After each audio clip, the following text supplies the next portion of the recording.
Welcome to Shadow Frames, where forgotten images reveal their darkest secrets. The photograph arrived in an email from the county archives, a response to your casual genealogy inquiry. Sepia-toned and faded at the edges, it depicts what appears to be an auction block in post-Civil War America, 1887, according to the faint inscription in the corner. At first glance, it's a troubling historical document, showing a crowd of well-dressed white men gathered around a wooden platform where several black individuals stand with downcast eyes. Your stomach turns at this glimpse of America's shameful past. But something feels wrong. The Civil War ended in 1865. Slavery was abolished. How could a slave auction be taking place in 1887? Perhaps it's mislabeled, you think. Perhaps it's earlier, or perhaps it's some kind of historical reenactment. You zoom in to examine the details on your computer screen, enhancing the resolution using a photo application. That's when you notice him. Standing at the edge of the crowd, partially obscured by the shadow of an oak tree, is a face you recognize instantly. The high forehead, the distinctive cleft chin, the slight asymmetry of the eyes, features that have persisted through generations of your family, features you see in your own mirror every morning. Your great-great-grandfather, born in 1860, would have been 27 years old when this photograph was taken. And there he is, unmistakably present at what appears to be an illegal human auction 2 decades after emancipation. You enhance the image further, focusing on his expression. Unlike the other white men in attendance, whose faces show a disturbing eagerness, your ancestor's countenance bears something different. What is it? Horror, complicity, determination. The grainy quality makes it impossible to be certain. What was he doing there? The family stories painted him as a progressive man for his time, a businessman who built his fortune through timber and railroads. There was never a whisper of connection to the darkest practices of the post-Reconstruction South. As you study the photograph more closely, other details emerge. The auction appears to be taking place behind a large building, hidden from the main street. Several armed men stand at the perimeter. This was clearly a clandestine operation, the continuation of an abhorrent practice driven underground, and your blood runs through the veins of someone who was there. You save the enhanced image, your cursor hovering over the folder labeled Family History. But another detail catches your eye. Something you missed in your focus on your ancestor's face. In the background, partially visible through an open doorway, hangs what appears to be another photograph. Even at maximum enhancement, it's little more than a blur. But something about its composition, the suggestion of figures arranged in a formal pose, sparks a terrible recognition. It looks remarkably like the only surviving photograph of your great-great-grandfather's family, the one that has hung in your hallway for years. A photograph that, according to family lore, went missing for decades before mysteriously reappearing in 1932.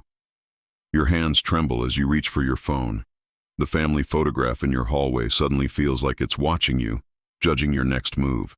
22 years you've walked past it daily, admiring those formal poses and serious expressions from another era, never questioning its provenance beyond the family stories. The county archivist answers on the 4th ring. You explain your discovery with forced calm, asking about the photograph's source. Came from the Meridian collection, she tells you.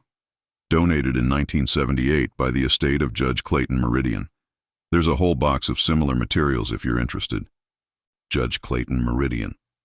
The name strikes a chord of recognition. Wasn't he mentioned in your grandmother's journals? You thank the archivist and promise to visit in person, then hang up and rush to the attic where you store family memorabilia.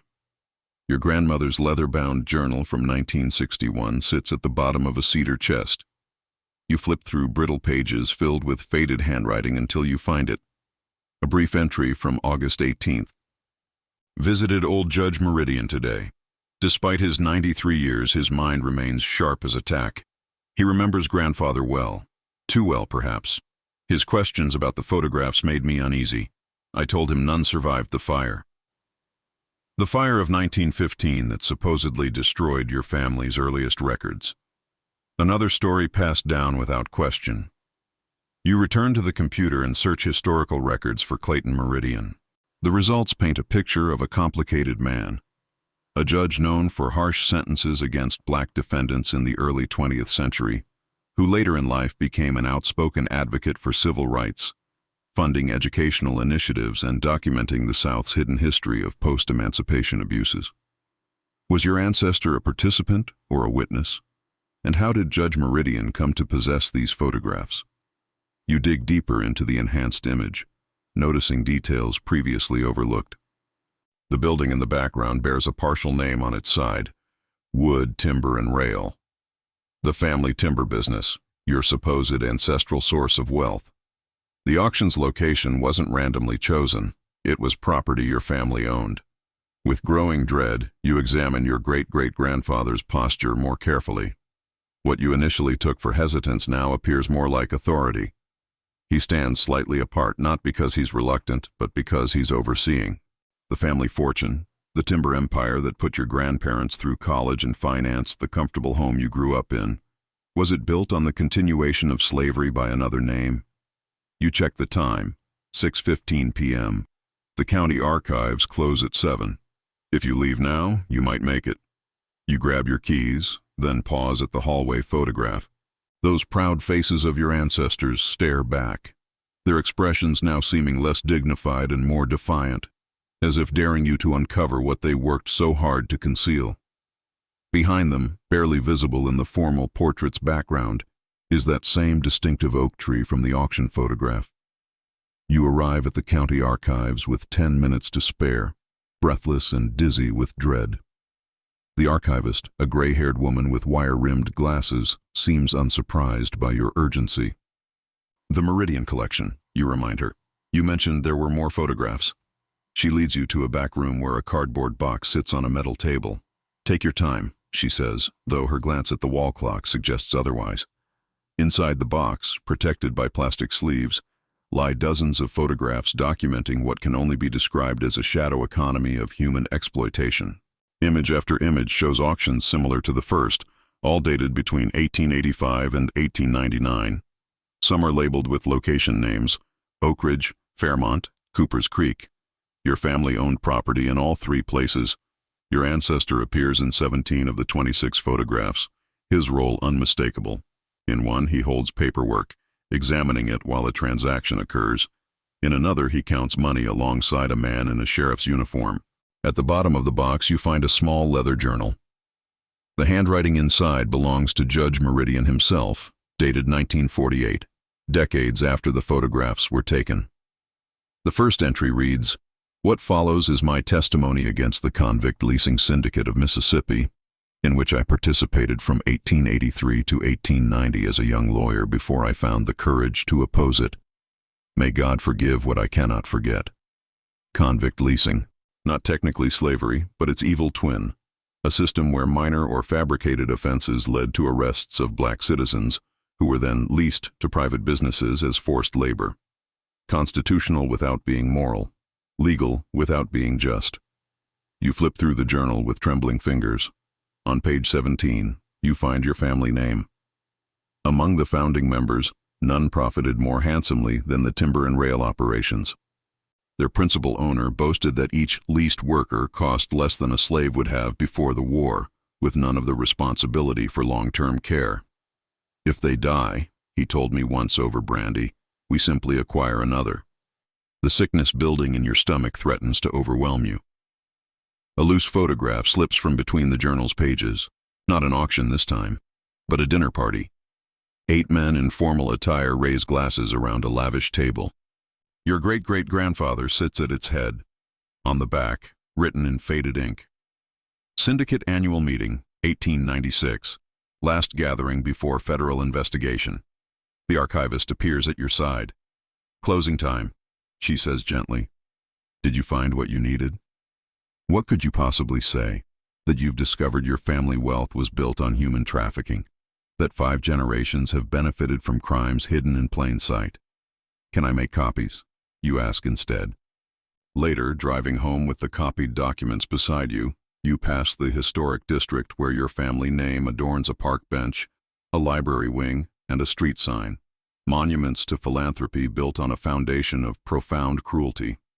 The family donations to historical societies and education funds over generations, were they guilt money, attempts to launder a legacy, You think about the family photograph in your hallway, waiting for your return. No longer just an heirloom, but evidence. The weight of the documents in your passenger seat feels like a physical manifestation of guilt. Streetlights illuminate them intermittently as you drive, flashing across photographs of human beings treated as commodities. You find yourself taking a longer route home, circling past the county museum where your family's contributions are enshrined in gleaming plaques. When you finally arrive home, the hallway portrait seems to have grown larger somehow, dominating the space. You stand before it, studying details you've overlooked for decades. The oak tree isn't the only connection to the auction photographs. The heavy silver watch chain across your great-great-grandfather's vest matches one visible in the auction images. And that distinctive ring on his right hand, you've seen it before, in a felt-lined box in your mother's heirloom collection. Your phone buzzes. A text from the archivist. Found something else after you left. Judge Meridian's notes mention buried ledgers at the original timber office, property now owned by Historical Society. Thought you should know. The timber office, still standing on the edge of town, now preserved as a monument to local industry.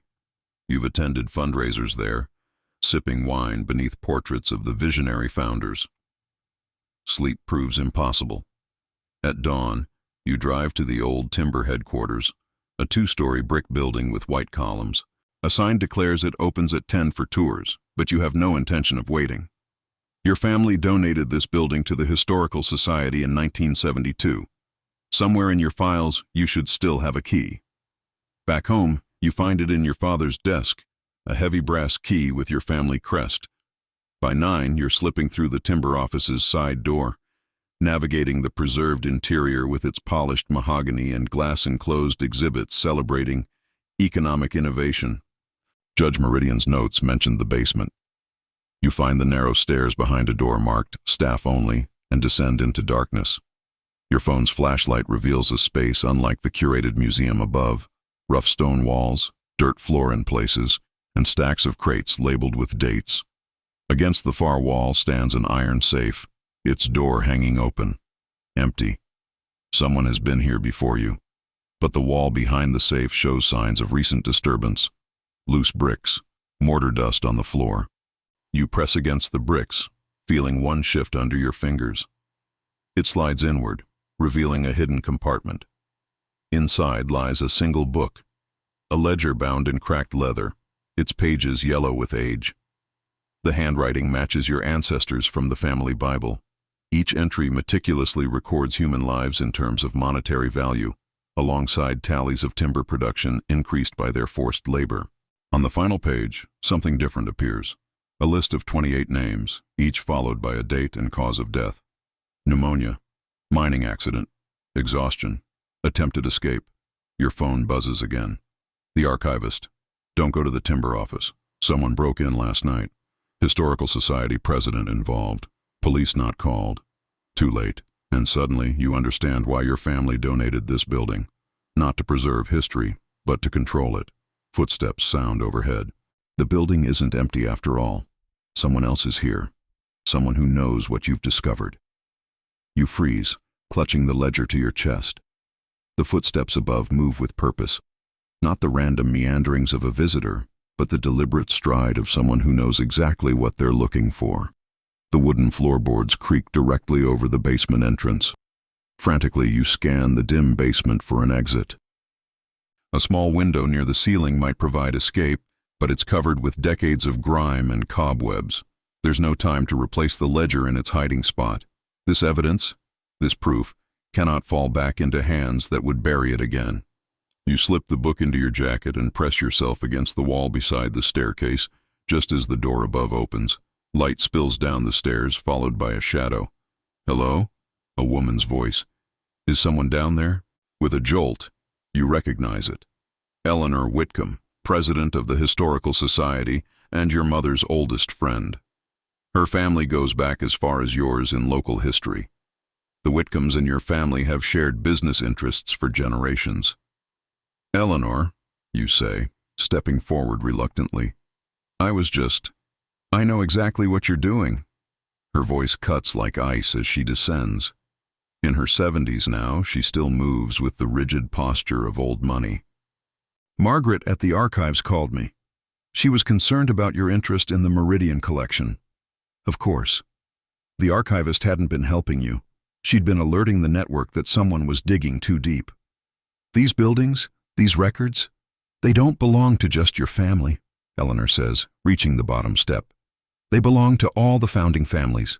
We made a pact. A pact to hide what they did? Your voice shakes. What our families built their fortunes on? Eleanor's eyes drift to the bulge in your jacket where the ledger sits.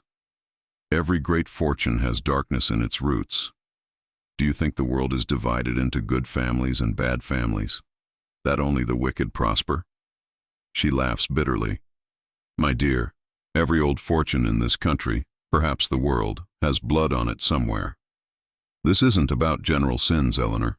This is specific, documented. People died. And what exactly do you plan to do with that information?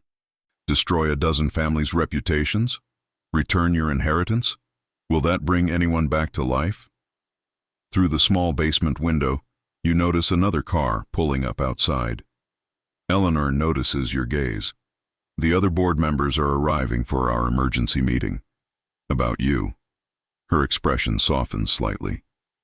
We've protected these secrets for generations, not just out of shame, but because revealing them helps no one while hurting many. Your cousin's children, my grandchildren. All the good works our foundations do now.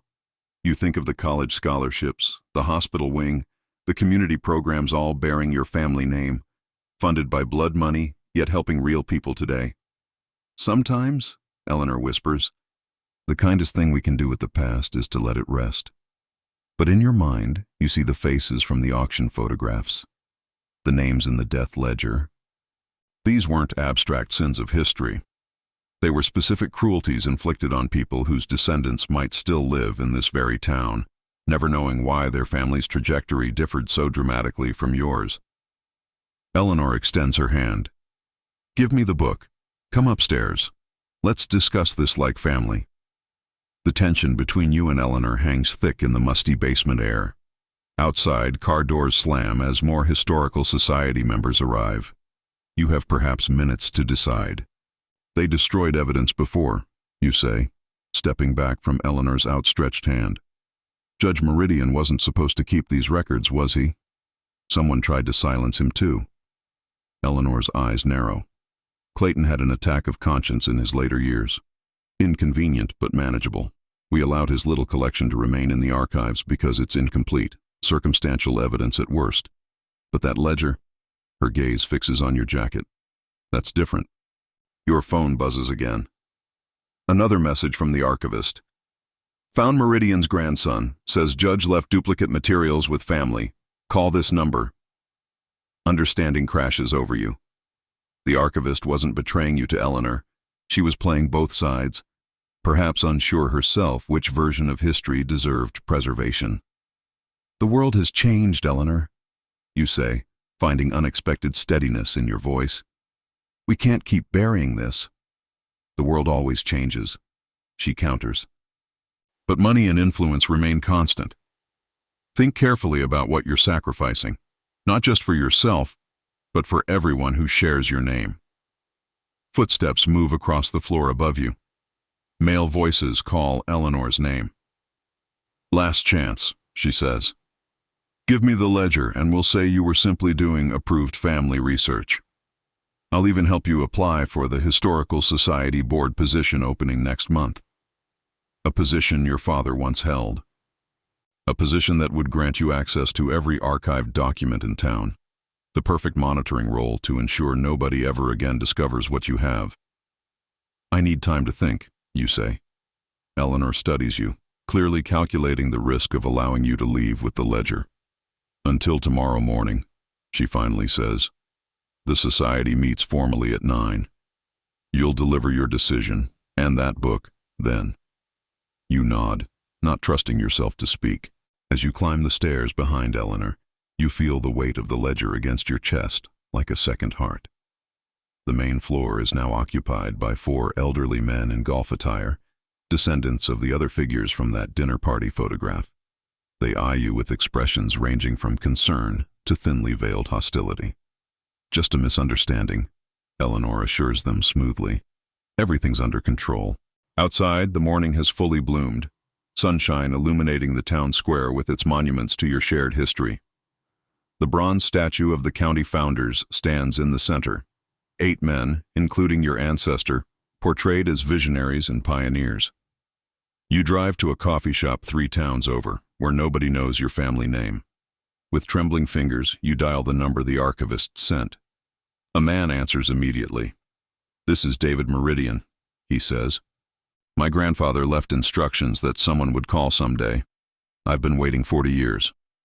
In the background of the call, you hear what sounds like dozens of voices, a crowd, perhaps, or a classroom. "I need to understand what really happened," you tell him. "No," he corrects gently. "You need to understand what's still happening. The ledger you found isn't just history. Meet me at Oak Ridge Memorial in 2 hours. Bring everything." The drive to Oak Ridge Memorial takes you through parts of the county you rarely visit. Unlike the carefully manicured historic district with its quaint shops and preserved architecture, these roads wind past trailer parks, abandoned factories, and small clapboard churches. A parallel world existing alongside yours, separated by invisible boundaries of wealth and opportunity. Oak Ridge Memorial isn't a cemetery as you first assumed, but a small community college built on land that once belonged to your family's timber operation. Its modest brick buildings and asphalt parking lots bear no resemblance to the prestigious university your family endowed across town. David Meridian waits by the entrance, instantly recognizable despite his age. He has the same piercing eyes as his grandfather in the historical photographs. He's surrounded by a small group of students, all engaged in what appears to be an intense discussion. "Our guest has arrived," he announces as you approach. The students regard you with curious expressions that shift to something harder when David introduces you by name. "These are my social justice history students," David explains. "For 20 years, we've been documenting the impact of the convict leasing syndicate on current demographic patterns, wealth distribution, and incarceration rates in this county." One young woman steps forward. "My great-grandfather died in your family's timber camp in 1894. Pneumonia, according to your records. But family stories say he was beaten to death for organizing workers."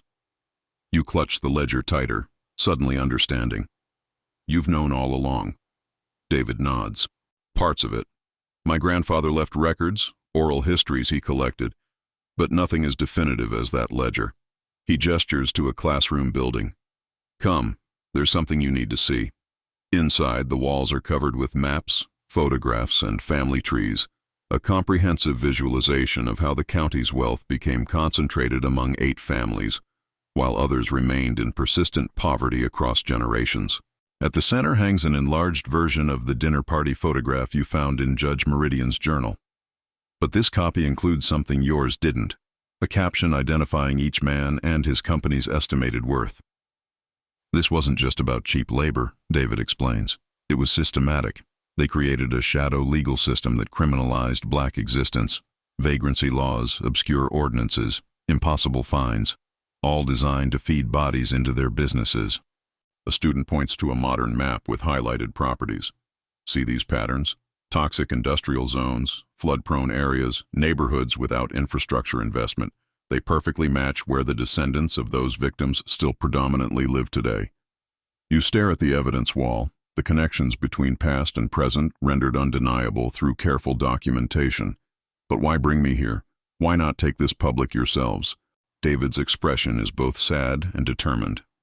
"We have, for decades. Books have been written, papers published, but without family records, without someone from within those 8 families acknowledging the truth, we're just conspiracy theorists." He gestures to the students. "These young people deserve better than to be called liars when they speak their own history." Your phone buzzes. "Eleanor, thinking of your position. Historical Society can offer immediate board seat. Your mother would be proud." "What happens tomorrow?" you ask, looking up from the message. "When Eleanor and the others expect me to return the ledger." "That," David says quietly, Depends entirely on what kind of ancestor you want to be. The autumn sunlight pours through Oak Ridge Memorial's windows, illuminating dust particles that dance between you and the evidence wall. For a moment, you stand transfixed by this physical manifestation of what has remained suspended, unresolved, in your community for generations. Your great-grandfather didn't just participate in this system, David says, carefully opening a folder. According to my grandfather's notes, he helped perfect it. They created a legal framework so airtight that when federal investigators arrived in 1896, not a single charge could be filed. He hands you a yellowed newspaper clipping. "The Timber and Rail Defense," reads the headline, with a smaller subheading, "Local Business Practices Vindicated Against Federal Overreach." Your ancestor stands on courthouse steps, triumphant, the same courthouse where you attended Christmas pageants as a child. "The system never truly ended," one student says quietly. "It evolved. My uncle got 20 years for a crime that would have gotten your cousin probation." Your phone buzzes again. Eleanor has sent a photograph, the original family portrait from your hallway, but unframed. On its reverse side, handwritten text is visible. "Remember who we are. Remember what we've built. Silence preserves all." A cold realization spreads through you. Eleanor is threatening to activate the entire network of founding families against you if you don't comply.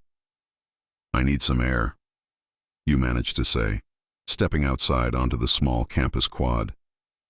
The late afternoon sun casts long shadows across the grass. Students move between buildings, carrying backpacks and ambitions. You wonder how many are descendants of those named in the death ledger, their families' trajectories forever altered by decisions made in oak-paneled rooms by men raising brandy glasses. David joins you, his silence respectful of your internal struggle. "If I give them the ledger tomorrow," you finally say, "all of this stays buried. If I don't."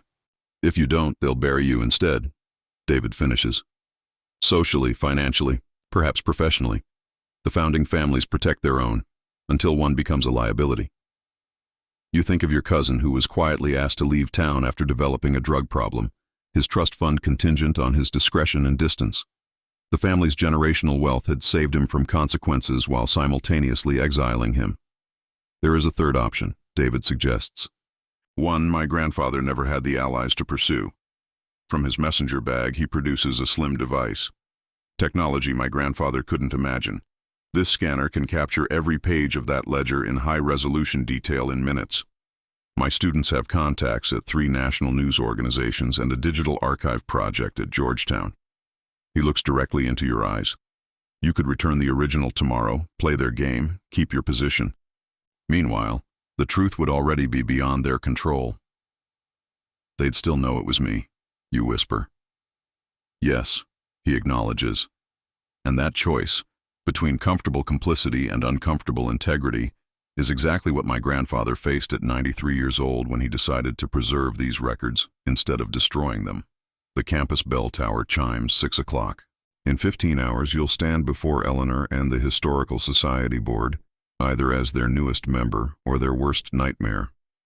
What would happen, you ask, watching students cross the quad, if the money from those 8 families had to actually make amends? The question hangs in the air as David considers it, his weathered face showing the careful calculation of someone who has contemplated this moment for decades. "Not charity," he says finally. "Reparation. The difference matters. One maintains power structures, the other acknowledges them and works to dismantle their ongoing effects." You both watch as the students disperse across campus, their futures shaped by invisible histories they may never fully understand.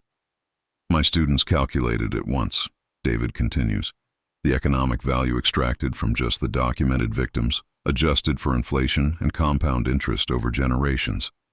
The figure was so astronomical that they initially thought they'd made a mathematical error. The weight of the ledger seems to increase in your jacket pocket. You remove it carefully, running your fingers over its worn leather binding. The families would never agree to financial reparations, you say. Perhaps not willingly, David acknowledges, but forced transparency has its own power. When communities understand the true origins of local disparities, they begin asking different questions about who deserves what. Your phone buzzes again. A group message this time, from the Historical Society board members. Meeting moved to 8 tomorrow morning. Urgent family matter requires attention. They're closing ranks more quickly than anticipated, preparing counter-strategies. Eleanor must have convinced them of the threat. They're already mobilizing, you say, showing David the message. He nods grimly. The scanner takes 15 minutes for a document this size. We should begin. As you follow him back inside, your phone rings. Your mother's number. You hesitate, then answer. Darling. Her voice sounds artificially light. Eleanor mentioned you've been doing some family research. How wonderful. She suggested we have breakfast tomorrow before your meeting. I've reserved our usual table at the Founders Club. The Founders Club, where membership is limited to descendants of the original 8 families, where conversations remain private behind heavy doors and thick walls. Actually, Mom, I'm quite busy tonight. Research, you know. A pause. Eleanor seemed to think you might have discovered some sensitive materials, items that could be misinterpreted without proper context. The practiced casualness in her voice sends a chill through you. How much does she know? Has she always known? Mom, did Dad ever tell you about Judge Meridian's collection? The silence stretches so long, you almost check if the call disconnected. Finally, her voice returns, lower and stripped of pretense. Your grandfather explained certain family obligations to your father on his 21st birthday. Your father explained them to your brother before he left for Europe. You were supposed to receive the same conversation next month on your birthday. Your brother, who abruptly moved to Brussels 3 years ago, cutting ties with most family obligations while still accepting trust fund distributions. Had he made a similar discovery? Had he chosen escape rather than confrontation? Tomorrow's meeting isn't really about the Historical Society, is it? You ask. No, your mother admits softly. It's about what kind of future you want to have in this town. Come home tonight. We should talk before you make any irreversible decisions. Behind you, David has already begun scanning the first pages of the ledger. The scanned images from the ledger spread across David's computer screen like a digital memorial to forgotten crimes. Each entry captures not just financial transactions, but the monetization of human suffering, a balance sheet of atrocity rendered in flowing 19th century penmanship. There's something we haven't considered, David says quietly as the final pages finish scanning. These 8 families didn't operate in isolation. They had enablers, judges who signed convict leases, police who conducted arrests on fabricated charges, newspaper editors who suppressed stories. You nod, remembering the sheriff in the photographs. An entire system. One that never fully disbanded, adds a student named Marcus who has remained behind to help. My research shows how those same positions of authority passed through particular family lines across generations. He pulls up a document on his laptop, a meticulous chart tracking the county's judges, police chiefs, mayors, and newspaper owners from 1880 through today. The same surnames appear with unsettling regularity, creating a closed ecosystem of power and protection. Your own family appears frequently as campaign donors for almost every elected official for the past century. They didn't just build fortune, Marcus explains. They built infrastructure to protect it. Your phone buzzes with another text from your mother.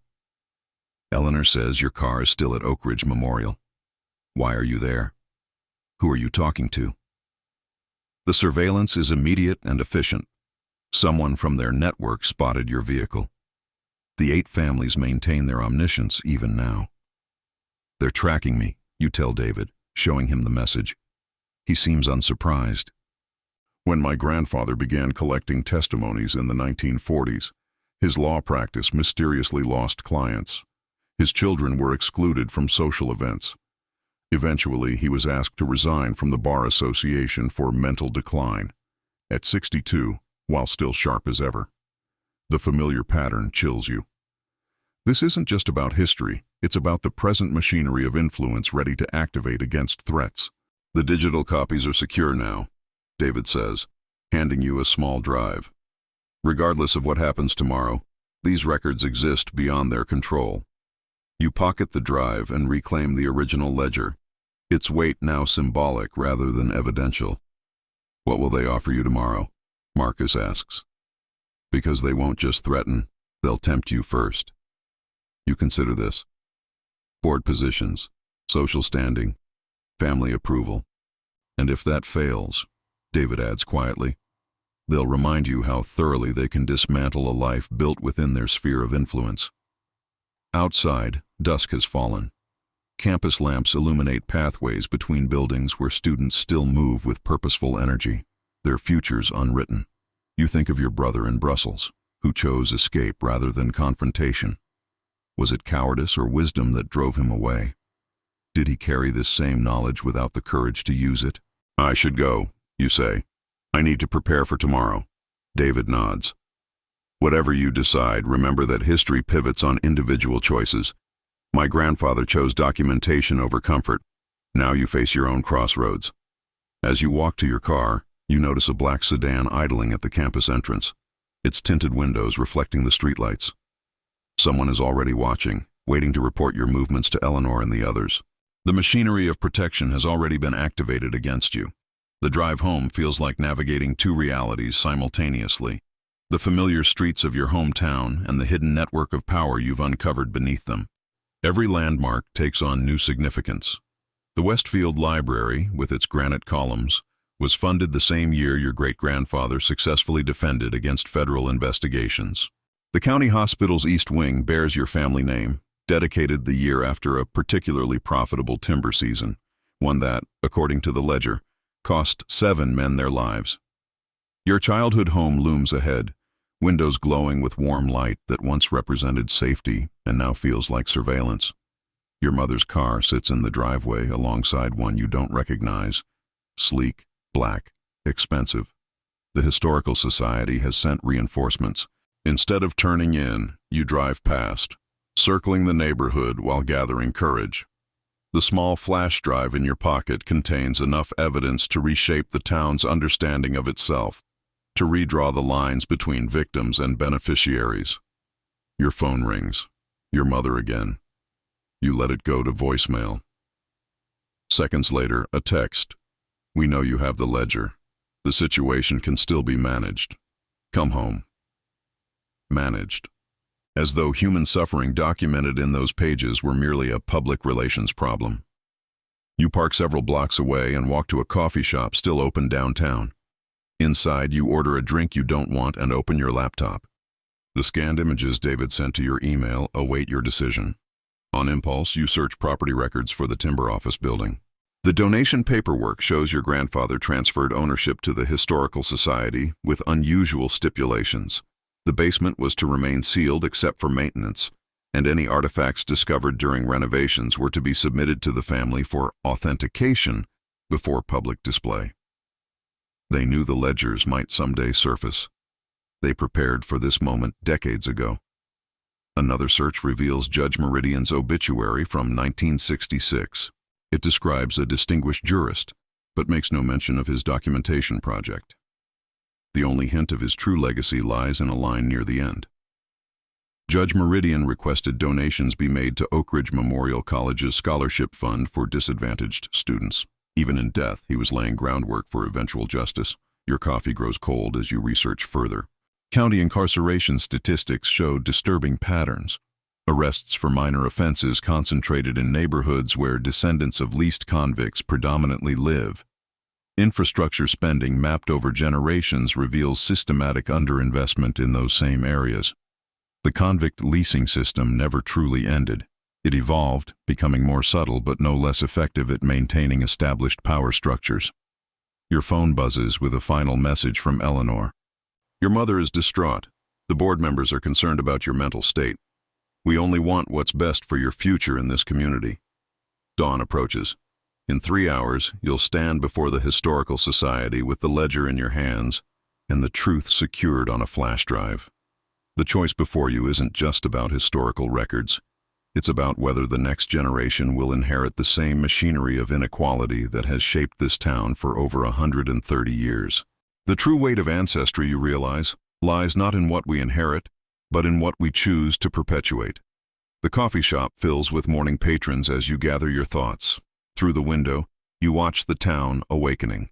Shopkeepers unlocking doors, joggers on their routes, the rhythmic pulse of a community unaware that its foundations are about to be questioned. You check the time, 7:15. The Historical Society meeting begins in 45 minutes. On your laptop screen, the final pages of the scanned ledger reveal something you hadn't fully processed before, a pattern to the deaths. They cluster around specific dates when government inspections were scheduled. 8 deaths in the week before a labor commissioner's visit in 1892. 3 more just before a federal investigator arrived in 1895. Not accidents or disease outbreaks, but strategic removals of potential witnesses. Your phone lights up with an unfamiliar number. Against better judgment, you answer. "This is Thomas Whitcomb," says a gravelly voice. "Eleanor's husband, semi-retired from the family banking business. I've been asked to make you an offer before this situation deteriorates further." "I'm listening," you say, keeping your voice neutral. "The Historical Society's endowment needs new management. Your financial background makes you the ideal candidate. Full control of a $27 million fund. Properly managed, your personal compensation would be substantial." The amount catches you off guard. Not just a board seat now, they're offering financial independence. "Why so generous, Thomas?" His chuckle sounds like rustling paper. "Consider it an investment in continuity. Some histories serve the community better when contextualized properly. Others create division without purpose. And who decides which is which?" "Families like ours always have," he answers, the generational certainty in his voice undisguised. "It's why this town prospers while others decay. Stability requires discretion." You thank him and end the call, your decision crystallizing. They wouldn't offer so much unless they feared something greater.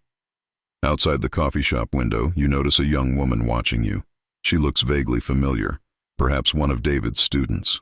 When your eyes meet, she doesn't look away but instead approaches, entering the coffee shop with purposeful steps. "You don't know me," she says without preamble, sliding into the seat across from you. "But I know your brother." Your brother, self-exiled to Brussels, barely communicating except through occasional cryptic emails. 3 years ago, he found letters in your grandfather's desk, she continues. Not the ledger, but correspondence that pointed to its existence. "He contacted my grandmother, Judge Meridian's daughter." Understanding dawns. This must be David's niece, the judge's great-granddaughter. "Your brother wanted to expose everything then," she says, but lacked proof. "The families isolated him, threatened his future. Brussels wasn't an escape, it was exile." She slides a folded paper across the table. "He asked me to give you this if you ever found what he couldn't." The note contains just 3 sentences in your brother's handwriting. "They'll destroy you if you fight alone. The other families have their own dissidents. We've been waiting for the ledger." You look up sharply. "Other dissidents?" She nods, checking her watch. 7:45. "We should go. They're gathering at Oak Ridge, not the Historical Society. People who've chosen truth over inheritance." The Historical Society building looms ahead as you drive past it, a stately Greek revival structure that has always represented your family's legacy. Today, it stands as a fortress of deception. You turn instead toward Oak Ridge Memorial College, your mind racing with the implications of what your brother's note revealed. The parking lot contains a scattered collection of vehicles, not the luxury cars of the founding families, but modest sedans and well-worn trucks. You recognize David Meridian's aging Volvo among them.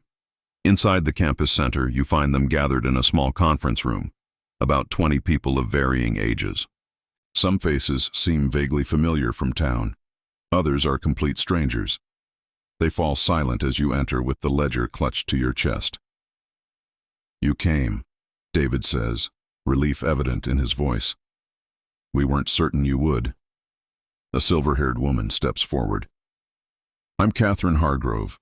My great-grandfather built the railroads alongside your ancestor." Her eyes hold yours steadily. "And signed the convict leases that provided the labor." One by one they introduce themselves, descendants of 7 of the 8 founding families. Each carries the weight of discovered truth. Each has chosen to break ranks with generations of silence. We've been meeting secretly for years, explains a man in his 60s who introduces himself as William Preston. Sharing fragments of evidence, piecing together what our families tried to bury. But without the ledger, we lacked the definitive proof needed to move forward. Move forward with what? You ask. Catherine gestures to a detailed proposal projected on the wall. The Reconciliation Initiative. Its elements include historical truth commissions, community investment funds directed by descendants of those exploited, educational programs, and a comprehensive museum documenting both the horrors of the convict leasing system and its lasting effects. Not charity, Catherine emphasizes, echoing David's earlier words. Justice. The founding families will fight this with everything they have, you say. William nods grimly. We know. Many of us have already been ostracized, written out of wills, removed from family businesses. The price of conscience isn't small. You think of your brother's exile, your mother's complicity, the generations of comfortable silence purchased with others' suffering. Eleanor offered me control of the Historical Society's endowment this morning, you tell them. $27 million. A young woman laughs without humor. My father offered to make me CEO of his company if I'd stop dabbling in destructive history, as he put it. David checks his watch. The Historical Society meeting starts in 10 minutes. They'll be expecting you. They're probably already calling my mother, wondering where I am. You say. Your phone buzzes, as if on cue. Not your mother this time, but Eleanor. Where are you? Board is assembled, opportunity closing. Catherine places her hand gently on your arm. Whatever you decide, know that you're not alone anymore. There's power in that. The ledger sits open on the conference table, its meticulous record of human commodification exposed to light after generations in darkness. Beside it lies the flash drive containing its digital twin, insurance against destruction, promise of revelation.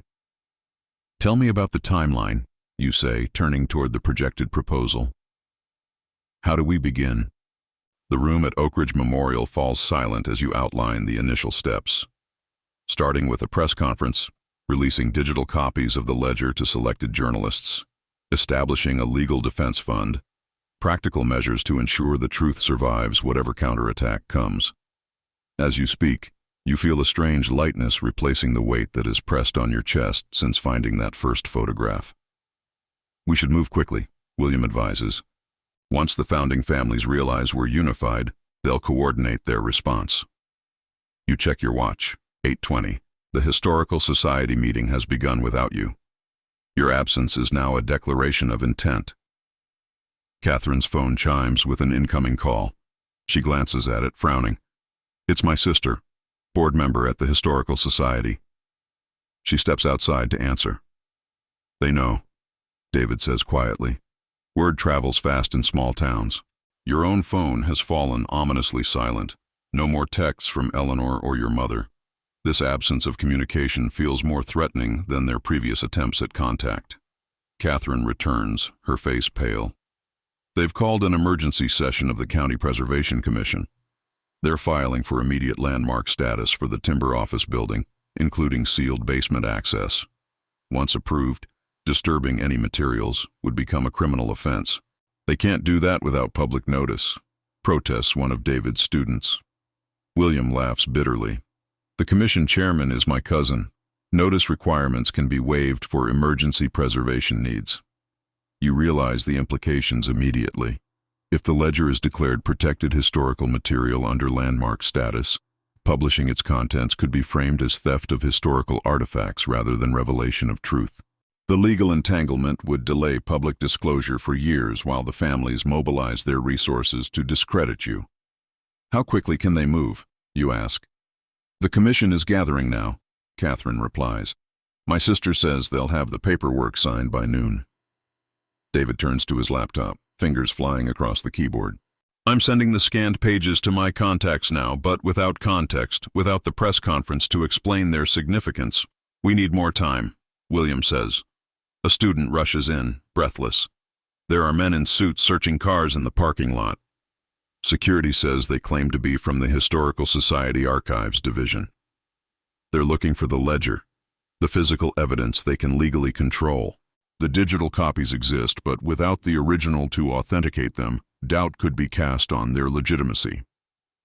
You think of the photograph that started this journey, your ancestor standing in the shadow of an oak tree, watching human beings sold 2 decades after emancipation. How many generations have protected that shadow? How many have suffered beneath it? We need a diversion, you say suddenly. Something to delay the commission while we prepare the press materials. Catherine nods, understanding immediately. I'll call my sister back, tell her I'm willing to negotiate terms for returning family papers I've allegedly taken. That might slow things down. But William shakes his head. They won't believe it. They've been waiting for something like this for decades. They've gamed out every scenario. The weight of generations of carefully maintained power seems to fill the room, threatening to crush this fragile alliance before it can act. Centuries of wealth and influence arrayed against a hastily assembled coalition of family outcasts. Then you remember the judge's journal entry.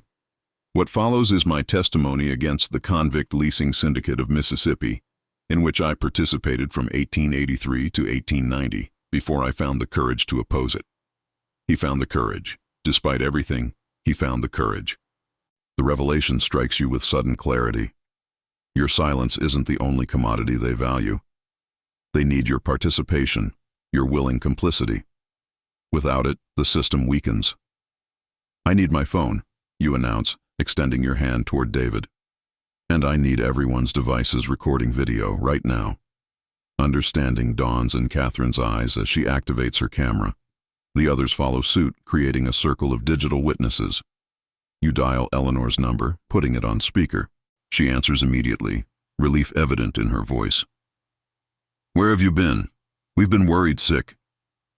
I'm calling to formally decline the Historical Society Board position, you interrupt, voice steady and clear for the recording, and to inform you that I'll be holding a press conference at noon today to release the complete contents of the Timber and Rail Convict Leasing Ledger from 1887 through 1896. Silence stretches across the line before Eleanor responds, her voice dropping to a dangerous whisper.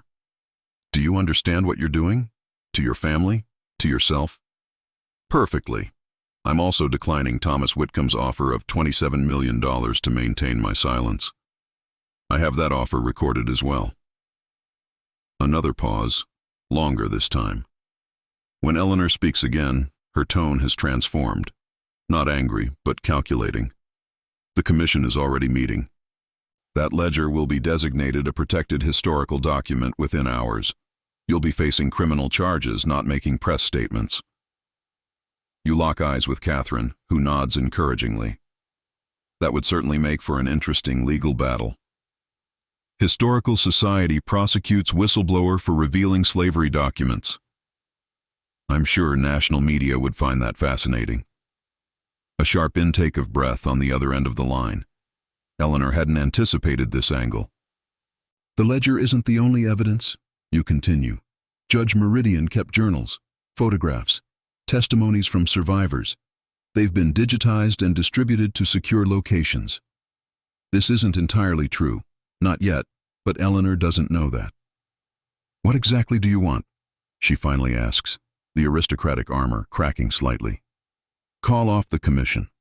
We're establishing a truth and reconciliation initiative with representatives from the affected communities. The founding families can participate voluntarily, or they can become its subjects. Their choice. David gives you a thumbs up as William begins drafting press release points on a whiteboard. The group's energy has transformed from defensive to purposeful. This town has prospered for 7 generations on a foundation built by stolen lives, you say into the silence. It's time to acknowledge that debt. You'll be destroyed, Eleanor warns, but the certainty has leached from her voice. Perhaps, but I won't be silenced. As you end the call, you notice your hands are steady for the first time since discovering the photograph.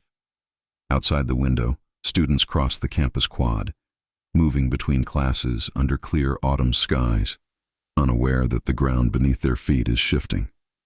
What now? Asks one of David's students.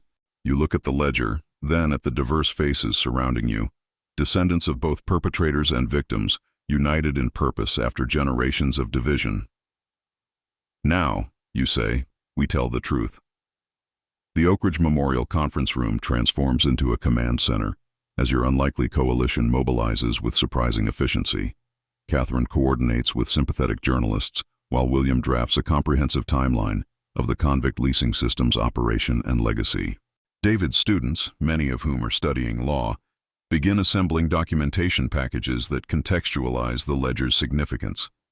Your phone rings again, your mother. After a moment's hesitation, you answer. "What have you done?" Her voice trembles not with anger but with fear.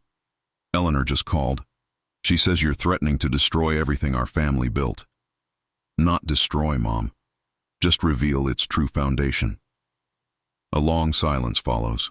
When she speaks again, her voice carries an unfamiliar vulnerability.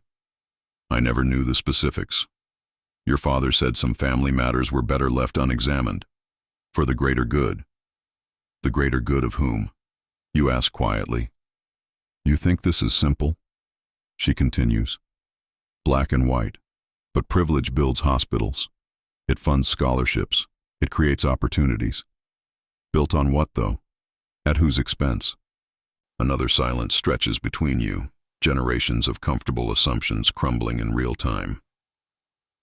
"They're saying you've joined with the Meridian faction," she finally says, "that you've betrayed your own blood." "No, Mom, I've joined with the truth. Whether our blood can reconcile with that is up to you." As you end the call, William approaches with his laptop. The commission meeting has been postponed. Eleanor must have made some calls. "They're regrouping," Catherine warns, buying time to coordinate their response.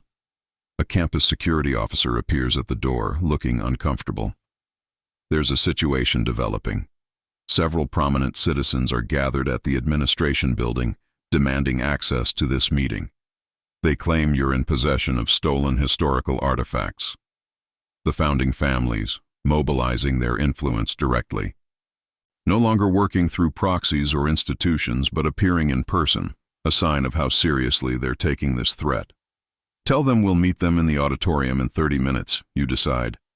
On neutral ground, with students present." David nods approvingly. Public witnesses? Smart. As preparations continue, you step outside momentarily, needing fresh air to clear your head. The campus feels oddly peaceful despite the storm gathering around you. Under an oak tree not unlike the one in that first photograph, a group of students sits in animated discussion, their futures still unwritten. Your phone buzzes with an international call, your brother. When you answer, his voice comes through clear despite the distance. "I heard what's happening," he says without preamble. "From Catherine. You found what I couldn't. Why didn't you tell me before you left?" you ask. "They isolated me completely. Threatened to destroy everything and everyone I cared about. I thought distance was the only protection I could offer." He pauses. "I was wrong. Running solved nothing. I could use your voice right now," you admit. "You'll have it. I'm already at the airport. Some battles must be faced in person."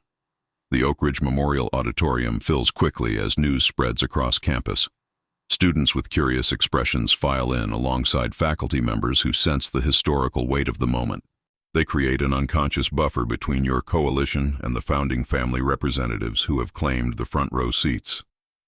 Eleanor sits at the center, her posture rigid with ancestral certainty. Thomas Whitcomb flanks her left side, while your mother, eyes downcast and hands nervously twisting her wedding ring, occupies her right. Behind them sit representatives from the other founding families, their faces displaying emotions ranging from contained fury to calculated indifference. As you prepare to address this impromptu assembly, David passes you a hastily printed document. "County property records," he whispers. "Look at the transfer dates." The pages reveal a pattern you hadn't noticed before. Each time investigations threatened the founding families, parcels of land were strategically donated to create institutions. The hospital in 1917, the library in 1942, the Historical Society headquarters in 1972. Each donation coincided with moments when scrutiny approached too close to their shared secrets. Philanthropy as protective coloration, generosity as a shield against accountability. Catherine approaches with her phone, showing you a text message. The newspaper editor just received a dossier about all of us. Financial problems, personal scandals, everything they could compile to discredit us. They're moving faster than I expected. An old playbook, William adds grimly. Judge Meridian's reputation was systematically destroyed when he first tried speaking out. They'll paint us as disturbed, vindictive, financially motivated. The room quiets as you step to the podium. Eleanor's eyes meet yours with the same steely assurance that has intimidated town council members and business competitors for decades. But something else lurks behind her confidence. A flicker of uncertainty, perhaps even fear. We're not here to destroy this town, you begin, addressing not just Eleanor but the entire room. We're here because we love it enough to believe it deserves the truth about itself. A murmur ripples through the audience. Students lean forward, sensing they're witnessing something significant. For generations, our families have maintained two histories: the public narrative of visionary founders building prosperity through honest enterprise, and the hidden reality of fortunes founded on human trafficking after emancipation. Eleanor rises to interject, but Thomas Whitcomb gently pulls her back, whispering urgently in her ear. His eyes scan the room, assessing the witnesses, calculating the cost of public confrontation. This isn't about shame or guilt, you continue. It's about acknowledging how past injustices shape present realities. It's about understanding why certain families have prospered, while others remain trapped in cycles of poverty. It's about seeing the invisible architecture that still determines who thrives in this community and who struggles.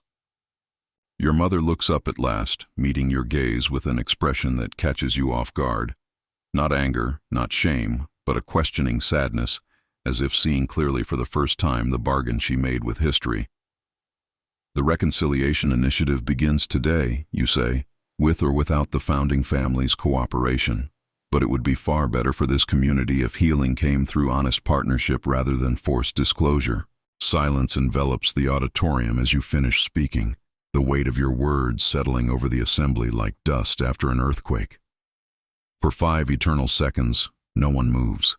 Students frozen with phones capturing everything. Faculty members exchanging meaningful glances. Founding family representatives locked in calculated stillness. Eleanor breaks the silence, rising with the practiced grace of someone who has controlled rooms her entire life. This theatrical display accomplishes nothing except division. These selective interpretations of historical documents without proper academic oversight. These aren't interpretations, Catherine interrupts, stepping forward with the digital projector remote. These are primary sources. The screen behind you illuminates with the first page of the ledger, its meticulous entries recording human beings as assets alongside timber yields and equipment costs. Student whispers crescendo as Catherine scrolls through pages, stopping on entries documenting disciplinary measures and their costs. A young woman rises from the middle of the audience, her voice steady despite her trembling hands. My name is Josephine Carter.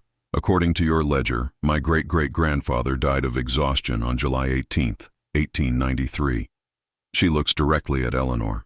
My family has lived in the same neighborhood for 4 generations, never able to accumulate enough to move.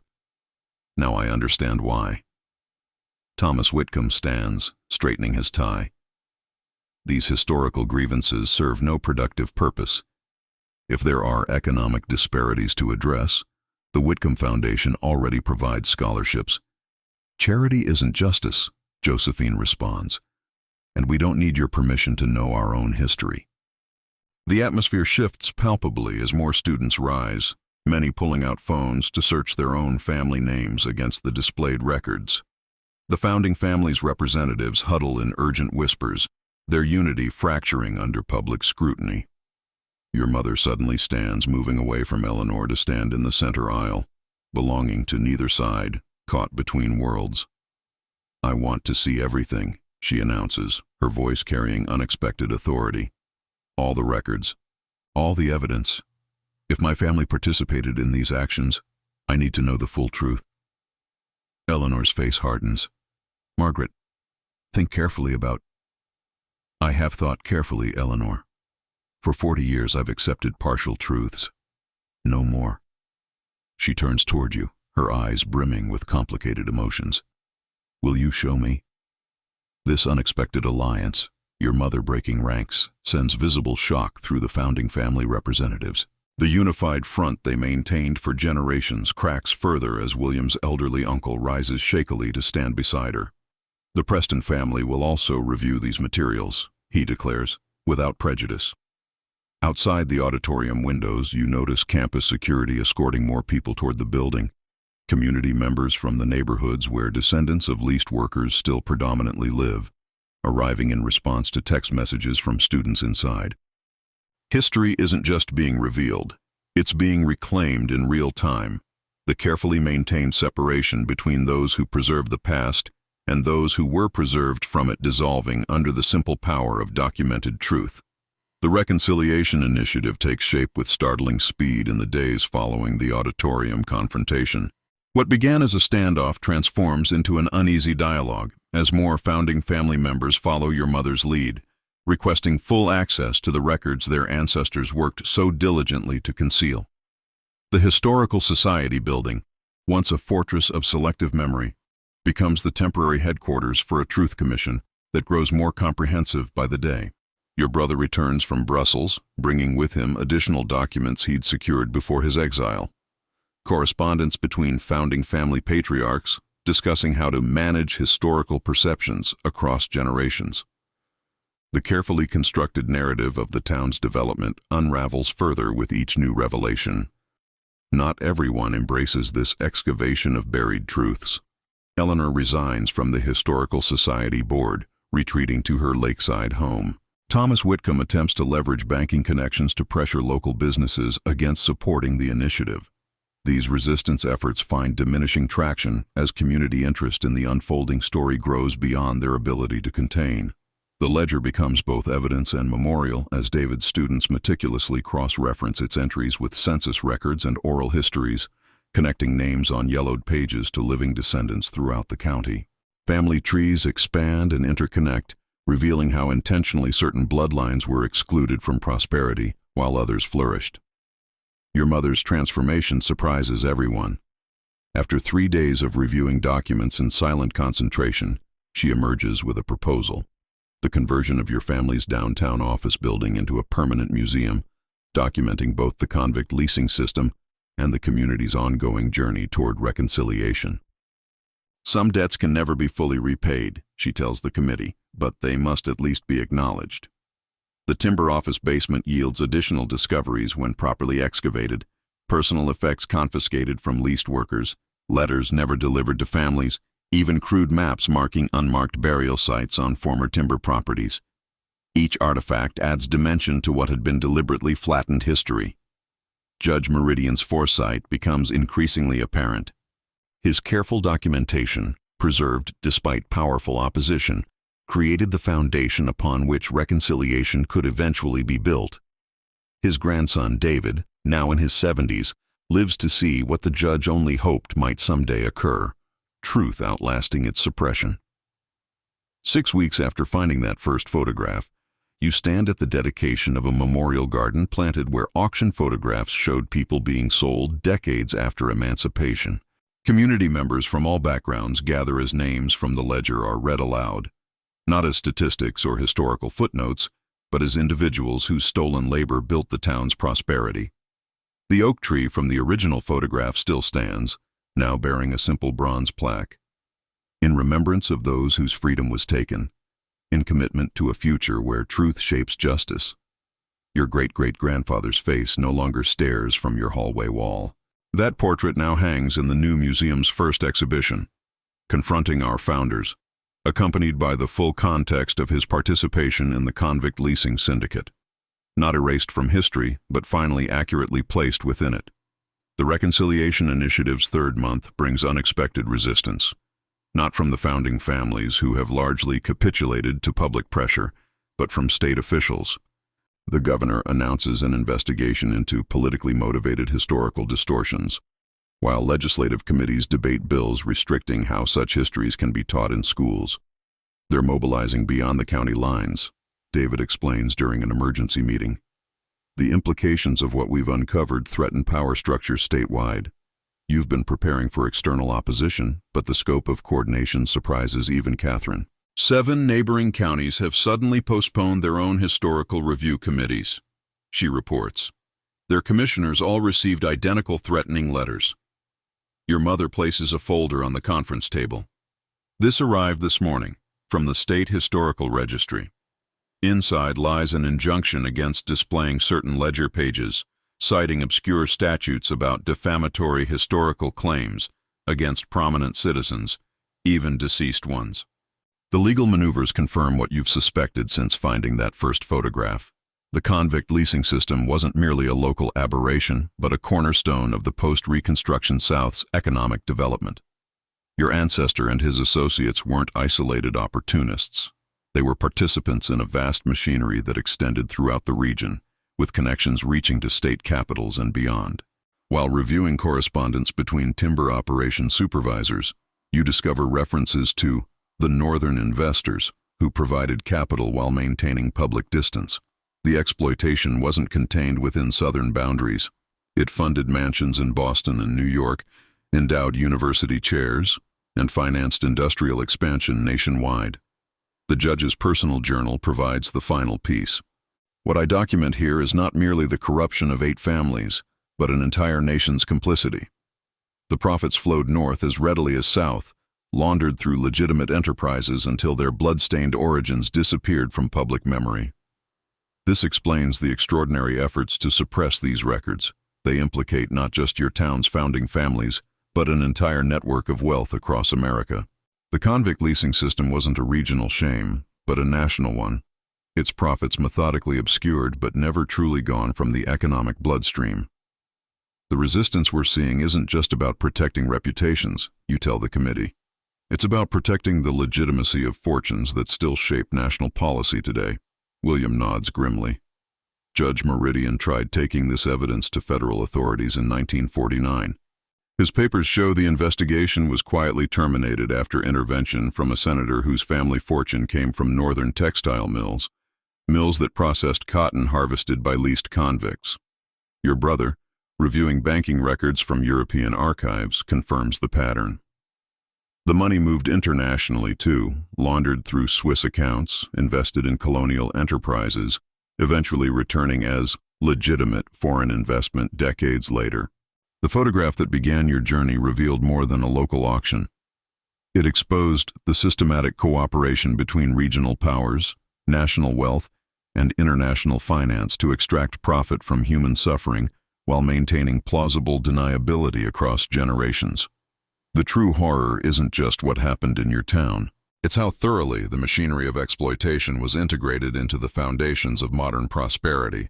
Its operations deliberatively hidden not through sloppy concealment, but through sophisticated financial, legal, and social engineering designed to obscure responsibility while preserving privilege. The Reconciliation Initiative's findings reverberate beyond county lines, drawing national media attention as similar investigations begin in communities across the South. Your family name, once synonymous with philanthropy, now appears in academic papers and news analyses examining how post-emancipation exploitation shaped America's economic landscape. Your mother's museum transforms from local curiosity to essential pilgrimage site, with universities organizing student tours and documentary filmmakers requesting access. The carefully preserved ledger becomes a centerpiece of discussion in economic history departments, challenging conventional narratives about how modern American wealth accumulated. Eleanor finally breaks her silence through a tersely worded letter to the local newspaper, characterizing the initiative as revisionist history that diminishes the progressive achievements of pioneering entrepreneurs. The community's response comes swiftly in letters to the editor, many written by descendants of those named in the ledger.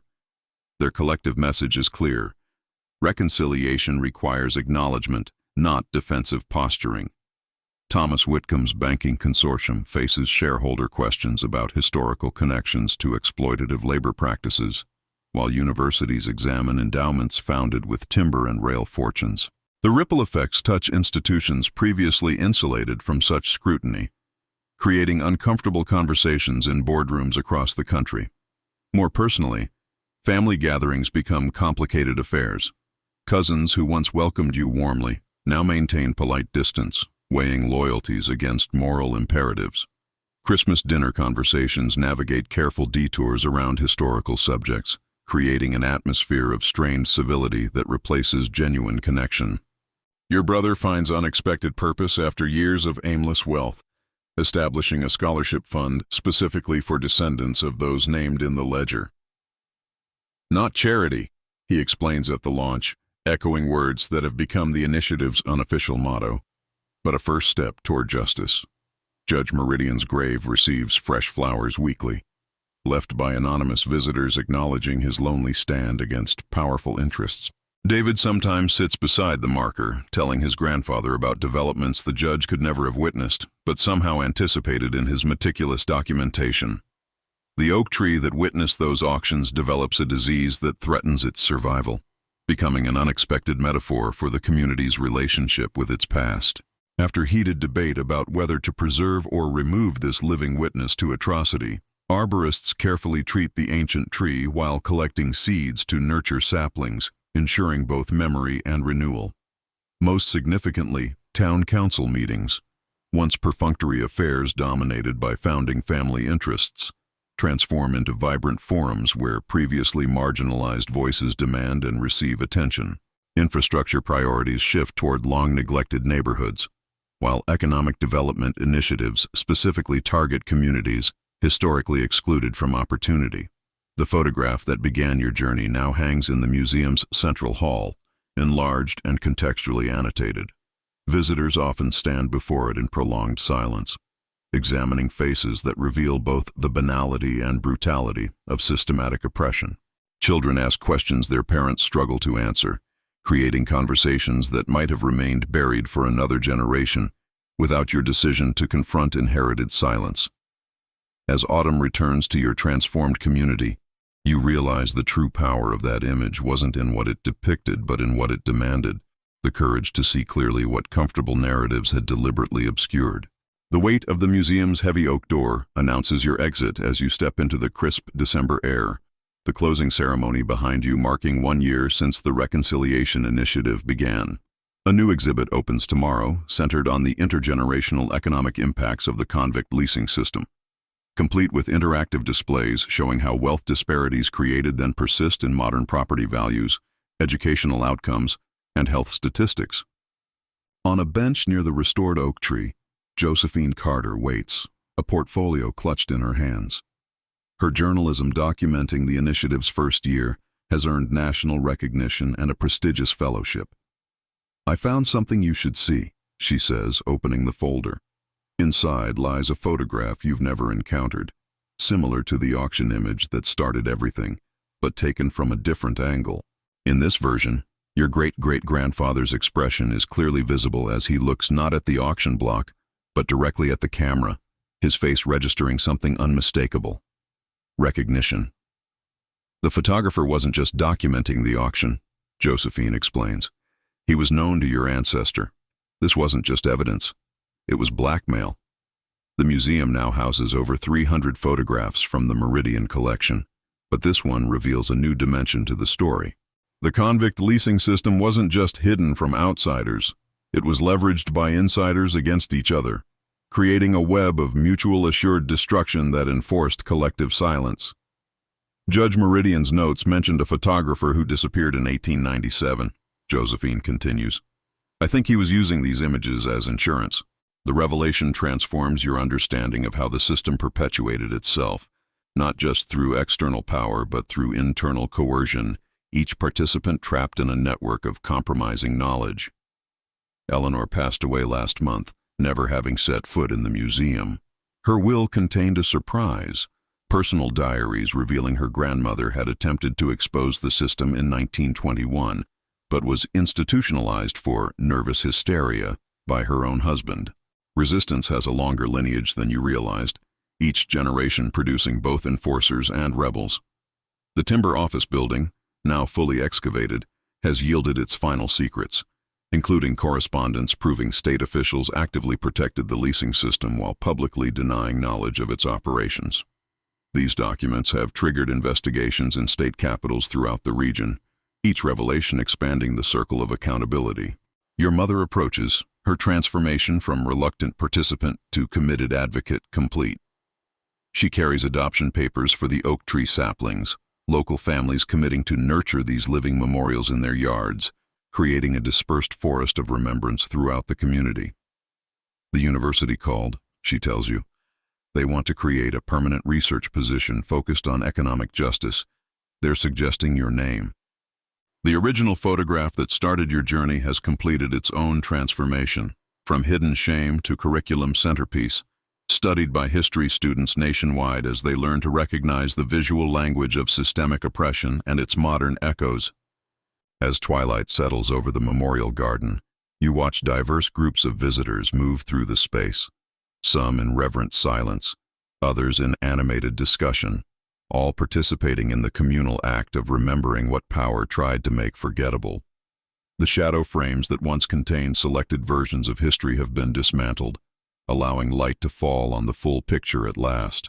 The autumn wind carries golden leaves across the memorial garden, swirling them around the benches where you sit watching visitors move through exhibits that once existed only in hushed whispers. 365 days since that first photograph revealed itself to you, the community has transformed in ways both visible and invisible. The physical landscape bears new markers acknowledging forgotten history, while the social landscape continues its painful, necessary realignment. A local teacher guides elementary students through the garden, their young voices asking questions previous generations were trained to avoid. You overhear a child pointing to the oak tree. This saw everything, didn't it? The simple profundity stops you mid-breath. The battle isn't over. State legislative attempts to restrict divisive historical instruction continue, while several founding family members have relocated rather than participate in reconciliation efforts. The Whitcomb banking group still quietly denies loans in certain neighborhoods, using algorithms instead of explicit policies to maintain patterns established generations ago. Yet something fundamental has shifted. At town meetings, citizens from historically marginalized communities speak with authority rather than deference. The county's first black commissioner was elected last month, running on a platform of economic transparency. University researchers document the initiative as a potential model for communities nationwide grappling with buried histories. Your phone buzzes with a message from David Meridian. Found something in grandfather's personal effects. Not documents this time. Please come when you can. At his home that evening, David presents you with a small wooden box, its brass hinges tarnished with age. My grandfather had this sealed with instructions to open it 50 years after his death. That was 6 months ago. Inside lies a pocket watch, not just any timepiece, but the distinctive silver watch visible in multiple photographs of your great-great-grandfather. Its chain draped across his vest as he oversaw the timber operation's darkest functions. There's a note, David says, handing you a yellowed paper in Judge Meridian's handwriting. To whoever opens this box, I kept this watch as evidence and reminder. Its former owner gave it to me the night he confessed everything, not from remorse but from fear as federal investigators closed in.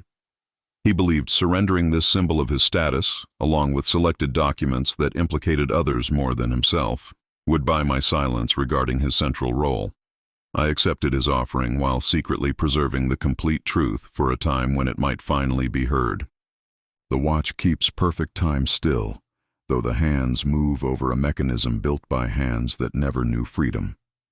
You lift the heavy silver piece, feeling its cold weight, a physical connection to the man whose blood runs in your veins, whose choices shaped trajectories for thousands of lives across generations.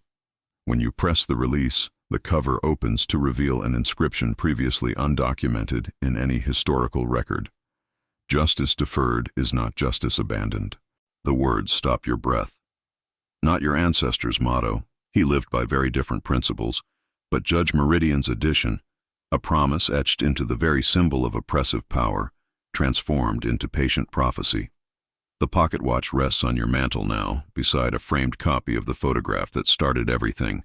Not the original, which belongs in the museum, but a reminder of how truth can hide in plain sight for those unwilling to see. 5 years have passed since the Reconciliation Initiative began. The oak saplings nurtured from the original tree's seeds have grown tall enough to cast their own small shadows across lawns throughout the community. The museum has expanded to a second building, housing oral histories collected from descendants of those named in the ledger. Stories of resilience alongside intergenerational trauma, each voice reclaiming narrative power long denied. Your mother passed away last winter, having dedicated her final years to reorganizing the family foundation toward reparative justice. Her funeral brought together people from across the community's divides, united in recognizing how one person's evolution can create space for collective growth. Eleanor's grandchildren have finally visited the museum, tentative steps toward reconciliation within their own family legacy. They left bearing copies of their grandmother's diaries, discovering a more complicated ancestor than the rigid defender of silence they had known. The state legislature eventually abandoned attempts to restrict historical education after students organized the largest protest in the capital's history. The governor who championed these restrictions lost his re-election bid to a coalition that included many first-time voters motivated by newfound historical awareness. Today brings you back to the county archives, where everything began. The archivist, a new one, as Margaret retired, leads you to a recently donated collection. Found in a wall cavity during renovations of the old courthouse, she explains. They wanted you to see it first. Inside a tin box protected from time's decay lies a stack of additional photographs. Not auctions this time, but documentation of everyday cruelty. Leased workers in timber camps, rail yards, and mining operations. Their expressions captured by the same photographer who documented the auction. But something unexpected appears in these images. In several, your great-great-grandfather stands slightly apart, his expression troubled rather than authoritative. In one, taken at a timber camp, he appears to be arguing with other supervisors while gesturing toward injured workers. The final photograph shows him seated at his desk, writing in what appears to be the very ledger that documented the system's abuses.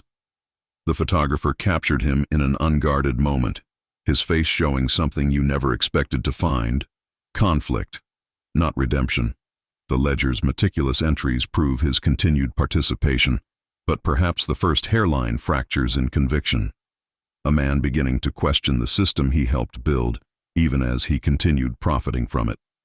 Human complexity resists simple categorization. Even monsters may doubt. Even villains may recognize, however fleetingly, the humanity they deny in others. This doesn't diminish responsibility, but deepens understanding of how systems perpetuate despite individual qualms. You carefully return the photographs to their box. The truth continues to reveal itself in fragments, each piece complicating the narrative while making it more complete. Some ancestors leave legacies of courage. Others leave lessons in complicity. Both require unflinching acknowledgement. The archivist waits expectantly. Will these be included in the museum? Yes, you answer. All of it belongs in the light now. Another photograph, another dark secret revealed. Until next time, this has been Shadow Frames.